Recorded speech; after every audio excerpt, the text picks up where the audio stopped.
നമസ്കാരം കൂട്ടുകാരെ. ഇന്നത്തെ എൻ്റെ റെസിപ്പി വളരെ ടേസ്റ്റിയും ഹെൽത്തിയുമായിട്ടുള്ള ഒരു തോരനാണ്. ഇതിനായിട്ട് ഉപയോഗിക്കുന്നത് ചീര അല്ലെങ്കിൽ സ്പിനാച്ചാണ്. വിളർച്ച കുറയ്ക്കുന്നതിനും ധാരാളം അയൺ സപ്ലൈ ചെയ്യുന്നതിനും പ്രതിരോധ ശക്തി കൂടുന്നതിനും ചീര ഹെൽപ്പ് ചെയ്യും. വിറ്റമിൻ എയുടെ ഒരു കലവറയാണ്. ലെൻറ്റിൽസ് ആണെങ്കിൽ വിറ്റമിൻ ബിയുടെ കലവറയാണ്. ധാരാളം അയൺ, പൊട്ടാസ്യം കൂടാതെ പ്രോട്ടീനും ധാരാളമായിട്ട് ഫൈബറും ഉണ്ട്. വളരെ ഹെൽത്തി ആയിട്ടുള്ള ഒരു ഡിഷാണ്. ഇതിനായിട്ട് ഞാനിവിടെ ഒരു 3 മണിക്കൂറോളം 1 കപ്പ് ലെൻറ്റിൽസ് 3 കപ്പ് വെള്ളത്തിൽ കുതിർത്ത് വെച്ചതാണ്. അത് കഴുകി നല്ലതായിട്ട് വേവിച്ചെടുക്കണം. ചീര അല്ലെങ്കിൽ സ്പിനാച്ച് ഇവിടെ ഉപയോഗിക്കുന്നത് 3 കപ്പാണ്. അത് കഴുകി വൃത്തിയാക്കി വെച്ചിട്ടുണ്ട്. ഇത് ചെറുതായിട്ട് അരിഞ്ഞെടുക്കാം. അതിനുശേഷം ഒരു പാത്രത്തിലേക്ക് 3 ടേബിൾ സ്പൂൺ വെളിച്ചെണ്ണ ഒഴിക്കുക. ഇതിലേക്ക് 1 ടീസ്പൂൺ കടുകും കൂടെ ഇട്ട് കൊടുക്കുക.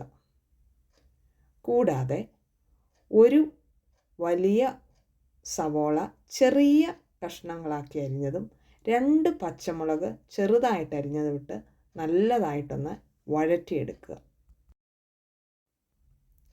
ആവശ്യത്തിന് ഉപ്പും ചേർക്കുക.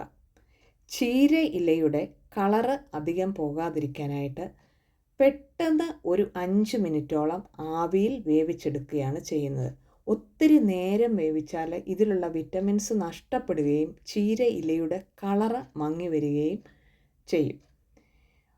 ഉള്ളി വഴന്ന് വന്നതിലേക്ക് ചെറുതായിട്ട് അരിഞ്ഞു വെച്ചിരിക്കുന്ന ഈ ചീരയില ഇട്ട് കൊടുക്കുക.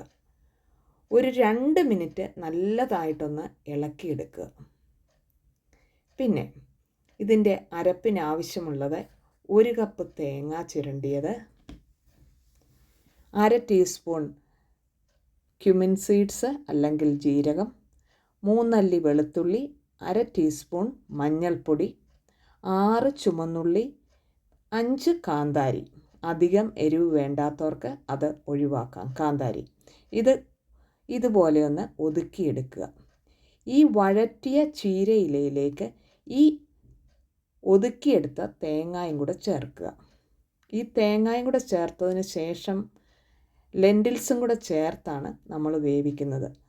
ലെൻറ്റിൽസ് നേരത്തെ തന്നെ വേവിച്ച് വെച്ചതാണ്. ഈ ലെൻറ്റിൽസ് അല്ലെങ്കിൽ മുതിരയും കൂടെ ചേർത്ത് കൊടുക്കുക. നല്ലൊരു പ്രോട്ടീൻ്റെ സോഴ്സാണ് ഈ ലെൻറ്റിൽസ്. ഡയറ്റൊക്കെ ഫോളോ ചെയ്യുന്നവർക്ക് ഈ കറി ശരീരത്തിൻ്റെ ഭാരം കുറയ്ക്കാനായിട്ട് ഹെൽപ്പ് ചെയ്യും.